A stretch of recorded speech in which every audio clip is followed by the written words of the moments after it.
Nuestro universo es un átomo y en este momento estamos dentro de ese átomo.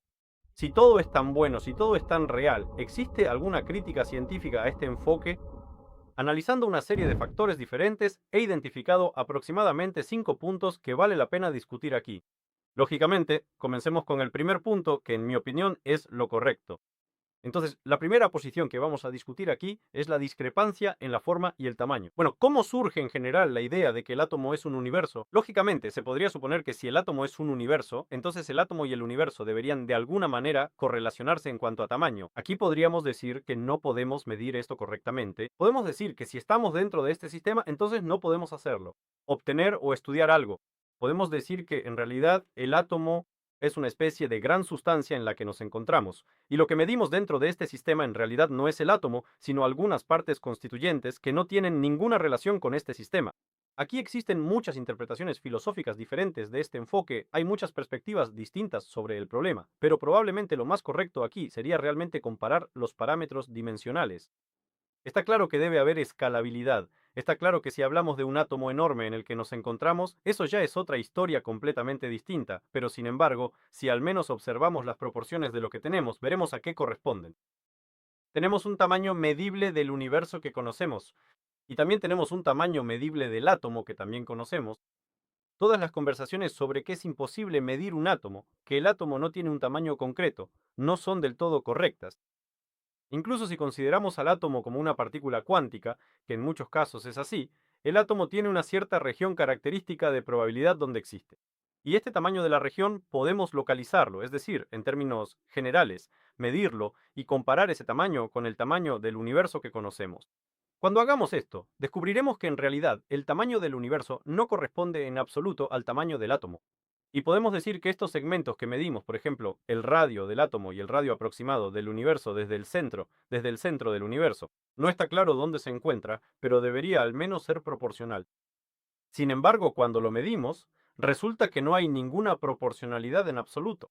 Y estos tamaños existen por sí mismos. ¿Por qué? Porque este magnífico ratón de computadora, que por cierto alguien notó en un video y dijo que era genial y antiguo, no recuerdo de dónde lo saqué, pero no lo escucho. Este ratón ya es más grande que un átomo.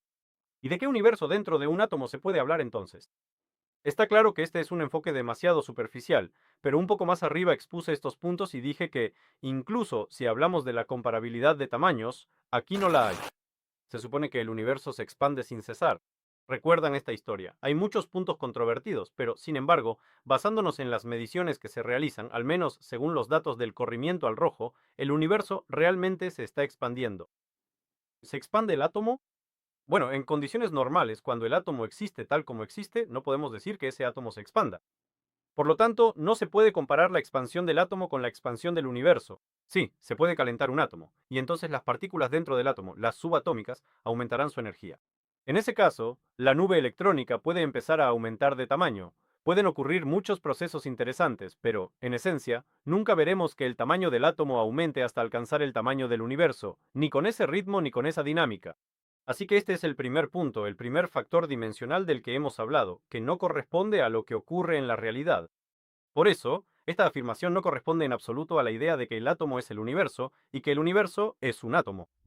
La siguiente afirmación también suena bastante autoritaria. ¿Recuerdan cómo comenzó el universo? Bueno, eso ya lo hemos comentado en el canal, por así decirlo. No sabemos realmente cómo comenzó el universo, pero la ciencia, la física avanzada y la cosmología parten de la idea de que el origen del universo fue el Big Bang. El Big Bang es, en términos generales, la expulsión de materia desde un punto, desde esa misma singularidad. Y aunque hay muchas cosas debatibles aquí, existen numerosas investigaciones y una gran cantidad de datos que realmente hemos obtenido, que se correlacionan con este enfoque y muestran que todo realmente funciona más o menos así. Y si esto es realmente así, entonces no tenemos ninguna zona en el átomo que se parezca al punto del Big Bang. Bueno, podrías decir, de acuerdo, pero existió el punto del Big Bang, tal vez eso sea el núcleo atómico. No, amigos míos, ustedes han caído precisamente en esa trampa. ¿Cómo crees que se está expandiendo el universo? Bueno, probablemente te imaginas un centro desde el cual se expande el universo. Y sin embargo, esta es una de las preguntas más frecuentes en la divulgación científica. De hecho, el universo se está expandiendo sin un centro. Esto significa que el universo se está expandiendo. Bueno, a menudo hago la comparación con un globo. Afortunadamente, no soy el único que la hace, así que probablemente no sea una comparación tan mala. Y si ponemos 3 hormigas sobre un globo, veremos cómo la distancia entre estas hormigas aumenta constantemente a medida que inflamos el globo. El universo, según los datos actuales, se comporta más o menos así. El espacio entre los objetos y un punto de aumento específico aumenta. No. Puede que sea bastante difícil de imaginar, pero si le das vueltas a esta idea, entenderás a qué me refiero. En términos generales, aquí no hay dioses, solo vasijas que se cuecen, y no hay nada demasiado complicado. Y así, basándonos en este conocimiento, en este enfoque, podemos decir que el universo no tiene ningún centro de expansión, mientras que el átomo sí tiene un centro. Y esta hipótesis, que se basa en la idea de que el universo es igual al átomo, parte del enfoque de que existe un núcleo atómico, el centro del universo. Y ya que hemos hablado de la comparación entre galaxias y átomos, aquí hay otro hecho interesante. En el cosmos, todo se mueve sin cesar. Tenemos el sistema solar, y todos los objetos se comportan más o menos así. Bueno, dicho de manera simple, para no complicar y no perder tiempo describiendo cada objeto, diremos que todo gira en torno a algo. E incluso aquello que parece no girar, en realidad está girando. Simplemente no podemos medirlo en las escalas que manejamos. Y este enfoque muestra que en el átomo todo debería ser más o menos igual. Y ya hemos hablado muchas veces sobre el átomo en el canal. He hecho muchos videos sobre este tema, les recomiendo verlos todos. Incluso hay una lista de reproducción aparte, dejaré el enlace. Y ahí siempre analizamos en detalle que el modelo planetario del átomo quedó en el pasado. Esa fue una idea propuesta por Rutherford. Y con el avance del conocimiento científico, esa idea, digamos, dejó de ser válida. ¿Por qué? Porque los electrones se comportan de una manera extraña y cuántica. Y este ingenioso método indio, que se llama modelo cuántico, implica que el electrón no gira alrededor del núcleo. El electrón no tiene ninguna órbita, el electrón no tiene ningún movimiento, en ese sentido. Y el electrón no tiene nada que ver con el sistema solar, salvo quizás que está ubicado más o menos como lo dibujó Rutherford en su momento. Todo lo demás ya son propiedades cuántico-mecánicas, que funcionan de otra manera. Y el electrón no gira, así, en una órbita. Pero en un sistema real y en el universo, todo gira precisamente así. Por eso, esa comparación también es incorrecta. Y, nuevamente, la ciencia real no coincide con lo que propone la hipótesis de comparar el universo con el átomo. Problema número 3. Esta quizás es la más importante. La física real no se puede escalar, como lo vemos en el par universo-átomo. ¿Qué sabemos sobre la física cuántica? Que la física cuántica funciona en cierto rango. ¿Qué sabemos sobre la física real? Que funciona en un rango completamente diferente. Y sabemos que la física cuántica no es aplicable a los macroobjetos, sean cuales sean. Tomemos esto, por ejemplo. Y en términos generales, cuando trabajamos con esto, ocurre la decoherencia y todas las propiedades cuánticas desaparecen por completo.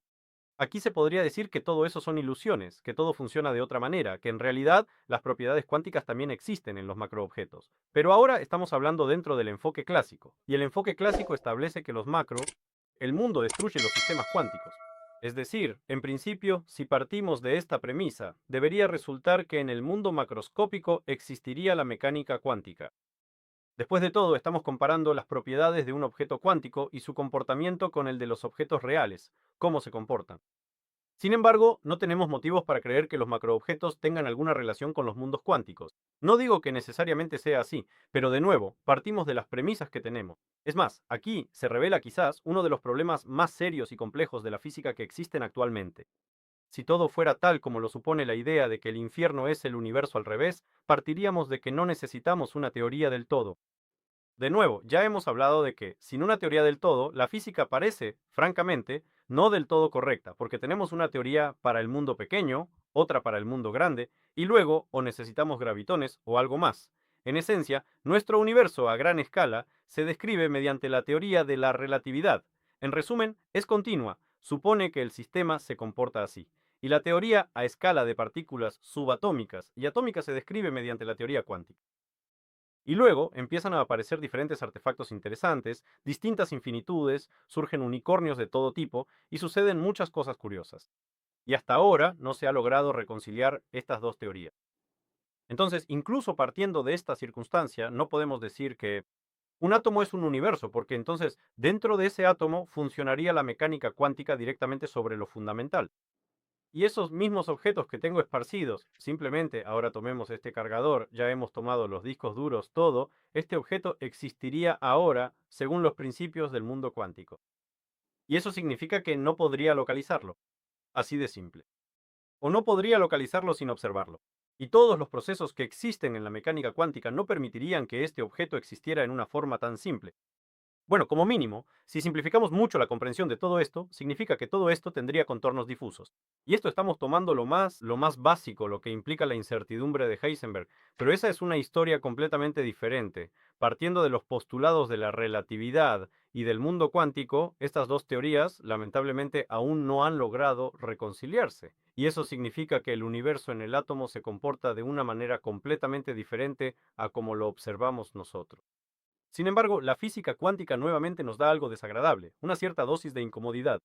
¿Por qué? Porque el punto número 4 también está relacionado con los mundos cuánticos. ¿Qué es lo que hay en la física cuántica que normalmente deja a todos completamente desconcertados? No, bueno, de nuevo, está claro que son cosas puramente matemáticas, que simplemente es otro comportamiento del sistema que es difícil trasladarlo al mundo real. Pero la historia de que para que un objeto se convierta en objeto, es necesario medirlo. Ese mismo paradoja del observador que se puede entender de muchas maneras diferentes y sobre la cual aún no está del todo claro cómo describirla correctamente. Quizás no esté claro cómo describirlo, pero sí está claro una cosa, que el sistema cuántico existe en el momento en que es observado. Sin embargo, es mejor decir aquí que existe cuando se mide, porque la idea del paradoja del observador genera asociaciones completamente erróneas. Aquí definitivamente no hay ningún tipo de misticismo. Cuando hablamos de un observador cuántico, no nos referimos a una observación directa, no a mirar directamente con los ojos, sino al proceso de medición. Sin embargo, cuando utilizamos esta metodología, debemos entender claramente que, según esta lógica, este libro, otro objeto de la mesa, este magnífico libro, no debería existir sin un observador directo. Puedes decir que yo lo estoy observando. Bueno, está bien, lo estoy observando, sí, de acuerdo. Se puede suponer que lo estoy midiendo con mi mirada. Pero ¿qué pasa con la cantidad de objetos que no estoy midiendo ahora? Puedes decir que, tal vez, existen algunos sentidos adicionales que perciben estos objetos y que de esa manera son medidos, pero esto nuevamente pasa al terreno de la filosofía. Debemos asumir que el aparato científico que tenemos implica que para localizar una partícula cuántica debemos medirla. Por lo tanto, todo lo que nos rodea debemos medirlo, pero eso no sucede. Por eso probablemente, si estuviéramos dentro de un átomo, deberíamos ver un comportamiento diferente de estos sistemas.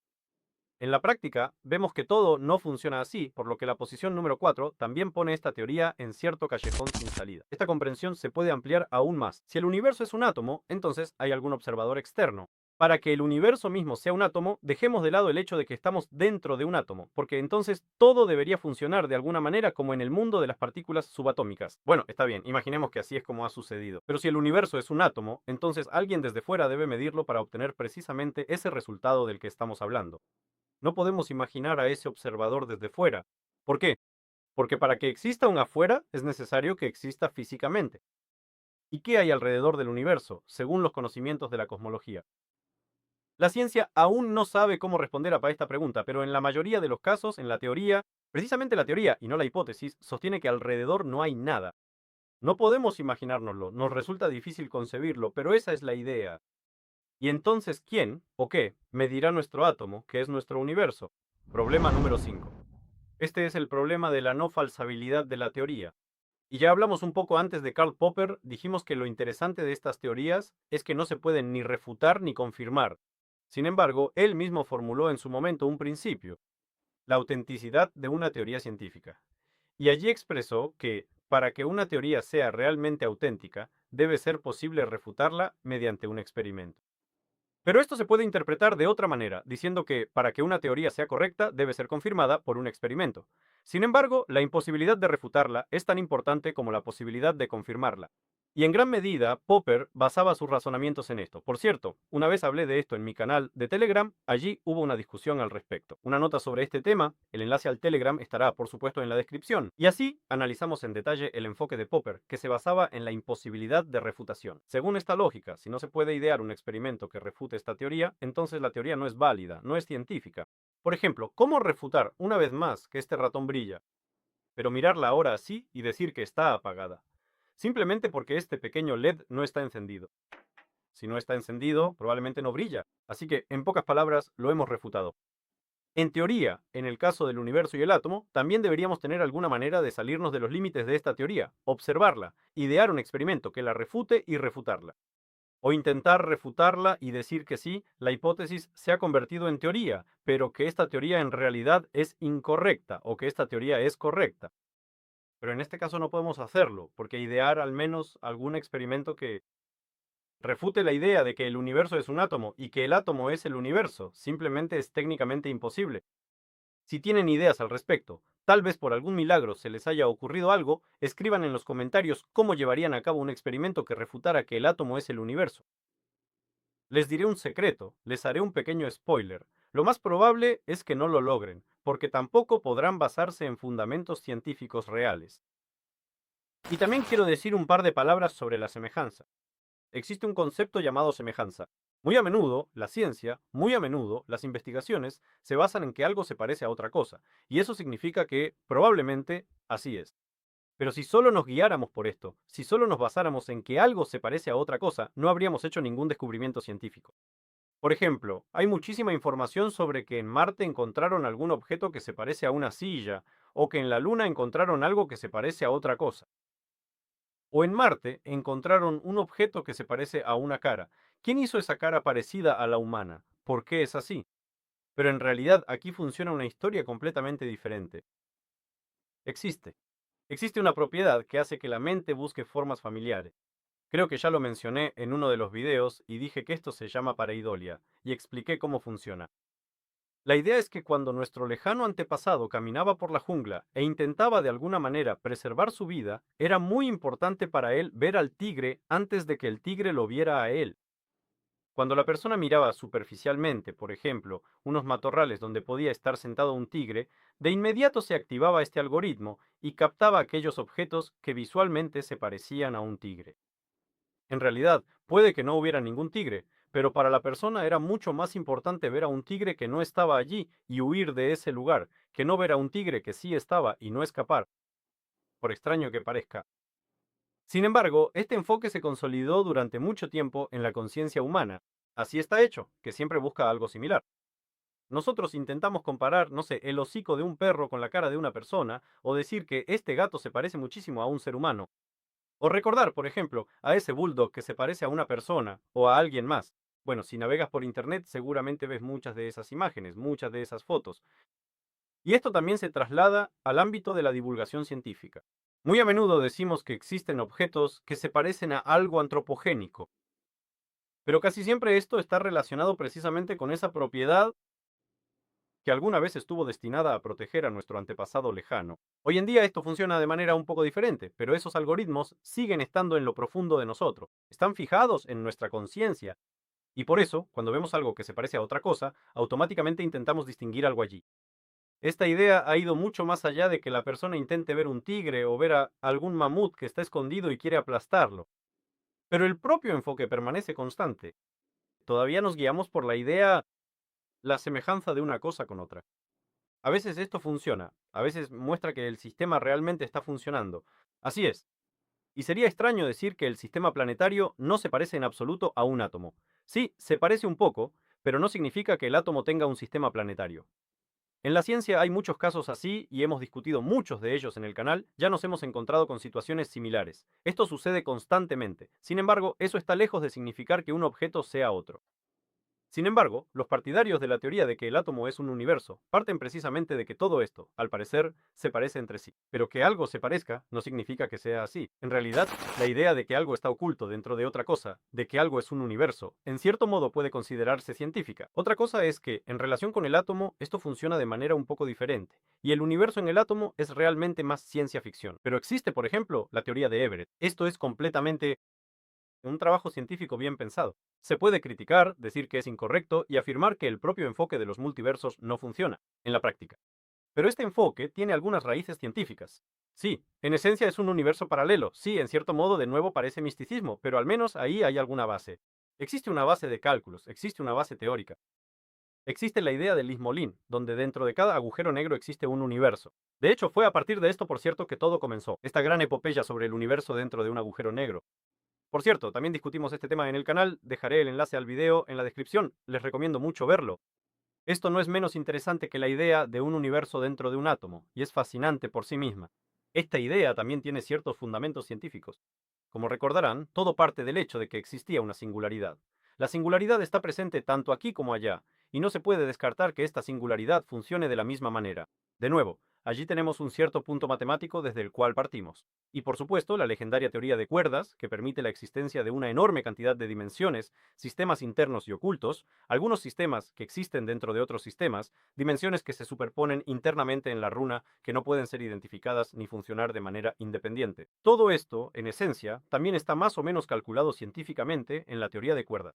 Allí existe un aparato matemático serio. Pueden reírse de ello, pueden hacer lo que quieran, pero es un sistema de elaboración. Por eso, si les interesa hablar sobre cómo es todo, esto funciona de acuerdo con las ideas de la gran ciencia, de acuerdo con las ideas sobre dónde se puede encontrar alguna confirmación. Es lógico confiar en estas teorías.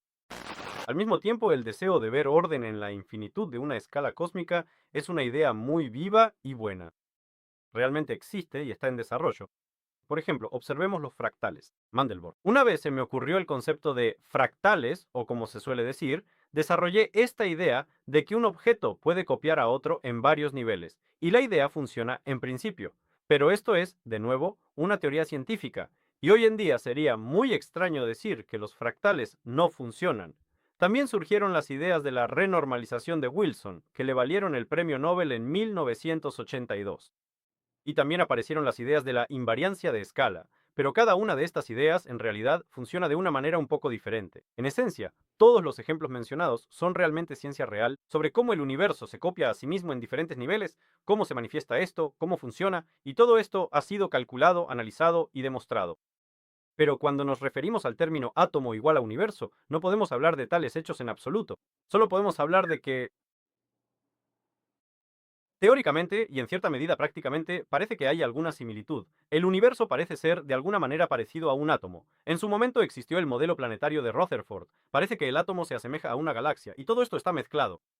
Y así, si repasamos los puntos que hemos señalado, universo igual a átomo, este es un enfoque que no corresponde al conocimiento científico real. Está claro que desde el punto de vista de la filosofía esto puede funcionar, y no hay nada de malo en ello. Es más, no hay que rechazar el deseo de estudiar estos enfoques. No hay que rechazar las ideas que surgen al respecto y que uno quisiera desarrollar de alguna manera, pero tampoco hay que llegar al extremo de pensar, wow, hay una cara en Marte que se parece a la de un humano, probablemente alguien hizo esa cara en Marte alguna vez. Este tipo de enfoque es, en cierto modo, perjudicial para la ciencia, y nosotros intentamos utilizar la metodología científica para conocer el mundo. Por si acaso, les recuerdo que el canal tiene Boosty y sería muy bueno si se suscriben a Boosty, aunque sea con una suscripción inicial. Por ello, recibirán algunos beneficios que trato de ofrecerles de vez en cuando, digamos, y además estarán apoyando mucho el trabajo del proyecto. También muchas gracias a todos los que ya apoyan mi proyecto en Boosty. Esto es sumamente valioso, ni se imaginan cuánto lo es. Y por supuesto, el video tiene una descripción, y en la descripción hay todo tipo de enlaces útiles. Bueno, creo que eso es todo por ahora. Muchas gracias por ver el video hasta el final. Regularmente discutimos diferentes ideas y las analizamos a través de la óptica de la física y la cosmología. Creo que esto es sumamente útil e interesante. Y nos veremos muy pronto. Gracias a todos por su atención. Hasta la próxima. Les deseo todo lo mejor. Y hasta luego.